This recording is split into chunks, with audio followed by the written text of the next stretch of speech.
G'day guys, Jonesy here, just to explain about your paddle and what to do when you've purchased one. Got a wicked NSP carbon fibre paddle here. When you first grab it, it comes super long, probably for a 8-foot tall person, and obviously the handle is loose. So what the first thing you need to do is you need to get a few things. So obviously a hoist or a table or somewhere where you can work on. Masking tape, that's a really important one. Some black plumber's tape for the end. Some glue. Obviously I'm using a hot glue. You can use an epoxy. If you do use an epoxy resin, it is quite hard to get out. That's why I like to use the hot glue. I think it's fantastic for the fact is that you can adjust it, take it out. Something happens, you can get it out really quite easily. So I use the hot glue. So then you'll need a hot glue gun. The hot glue guns are a bit of a hobbyist. They're not as strong. You can actually get kind of industrial little pellets, and I use a heat gun. You can use a hairdryer, takes a little bit longer, but a heat gun's pretty good. And you obviously need a cutting device. So you've got a hacksaw here. Alright, so the first thing we need to do is we need to tape our cutting area.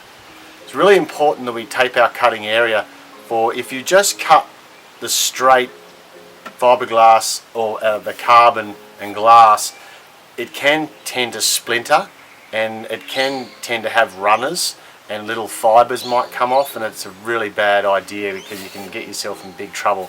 So you really do, when you cut it, hacksaw or with a diamond cutter, it's really important to tape it. So I just find the masking tape is the best one. You can use the plumber's tape, but I find the masking tape is the better one when we do our cut. So the old saying is, measure twice, cut once. I would suggest measure 3 times, cut once. So the measurement is completely up to you, whether or not you're racing. If you want a race paddle or you want a sup paddle, obviously a race paddle is going to be a lot taller.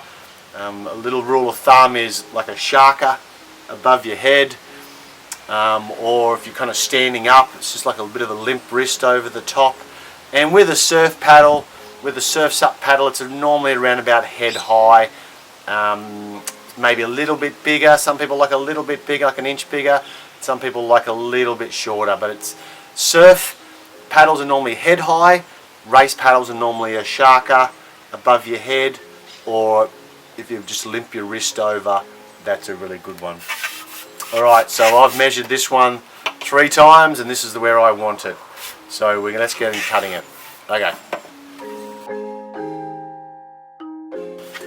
Alrighty, so we're going to cut this one. I've just had a bit of a practice run here. It's a really good idea. To have a little bit of a practice, make sure that your technique's really good and you make it nice and straight.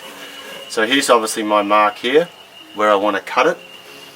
So the ideal is you want to make sure that it's a really nice, straight, slow and even cut. So and really gently. You don't, like I said before, you really don't want to splinter it. So it's just a really nice, easy cut.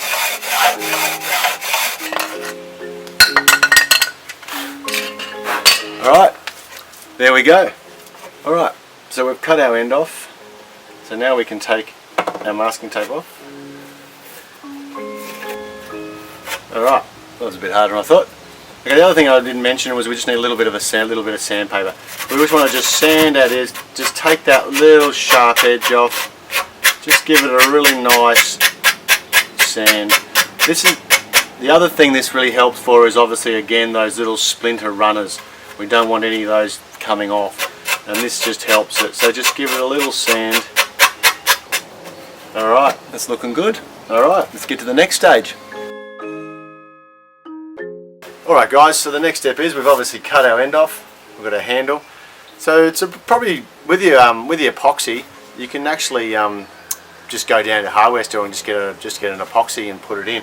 And it's really quite simple. You obviously just smother that with epoxy,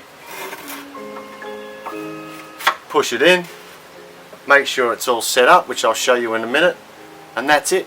Obviously with the heat glue it's a little bit more complicated, but like I said, the advantages is I can take this off pretty easy with the heat glue. With epoxy, yeah, you've really got to heat it up to take it out, and sometimes then it actually is still a bit sticky, so that's why I use the heat glue pellets. Alright, so here's my heat glue pellets.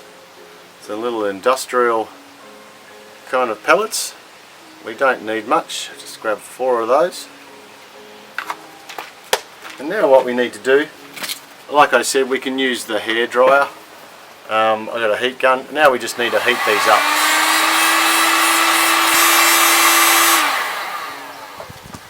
Okay, it's being heated up. Just heat the shaft up.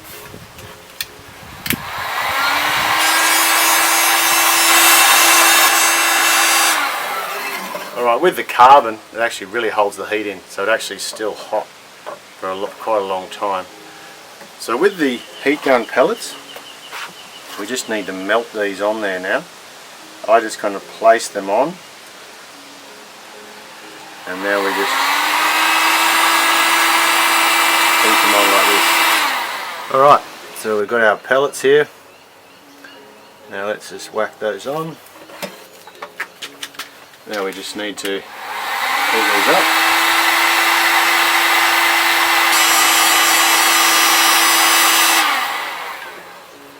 Enough.